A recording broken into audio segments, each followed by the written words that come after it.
Hyderabad Nampally court కి bomb బెదిరింపు కలకలం రేపింది. దీంతో కోర్ట్ హాల్స్ ని పోలీసులు ఖాళీ చేయించారు.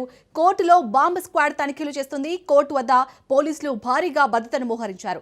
రైట్, ఇదే అంశానికి సంబంధించి పూర్తి డీటెయిల్స్ మా ప్రతినిధి సునీల్ అందిస్తారు. సునీల్, ఇప్పటికే అక్కడ హైదరాబాద్ నాంపల్లి కోర్టులో అయితే అక్కడ పోలీసులు భారీగా మోహరించినట్టుగా తెలుస్తుంది. అలాగే బాంబు స్క్వాడ్ కూడా తనిఖీ చేస్తున్నట్టుగా తెలుస్తుంది. అప్డేట్ ఏంటి దీనికి సంబంధించి?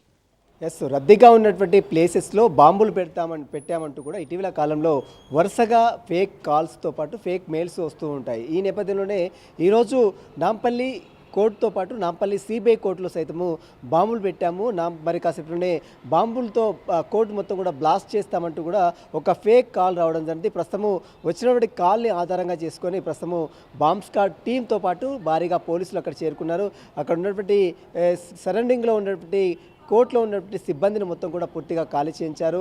జడ్జీలతో పాటు న్యాయవాదులు, న్యాయమూర్తులు, అదేవిధంగా కోర్టు సిబ్బందిని మొత్తం ఖాళీ చేయించి బయటికి పంపించారు. ప్రస్తుతమైతే బాంబ్ స్క్వాడ్ టీం మొత్తం కూడా ప్రతి అణువు కూడా క్షుణ్ణంగా తనిఖీలు చేస్తుంది. ఇప్పటివరకైతే ఎలాంటి బాంబ్స్కి సంబంధించినటువంటి ఆనవాళ్ళు లభించలేదు.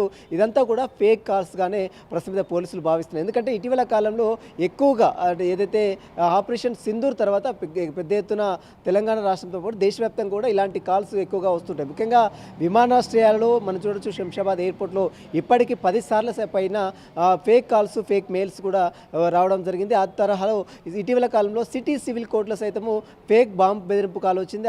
అక్కడ కూడా ఇదే తరహాలో అక్కడ ఉన్నటువంటి సిబ్బంది మొత్తం కూడా కాల్ చేయించారు. ఇప్పుడు అదే మాదిరిగా నాంపల్లి కోర్టులు, నాంపల్లి సిబిఐ కోర్టు, నాంపల్లి ప్రజాపతిల కోర్టు సైతము బాంబ్ పెట్టాము, బాంబ్ బ్లాస్ట్ చేస్తామంటూ కూడా ఫేక్ కాల్స్తో పాటు ఫేక్ మెయిల్స్ కూడా రావడం జరిగింది.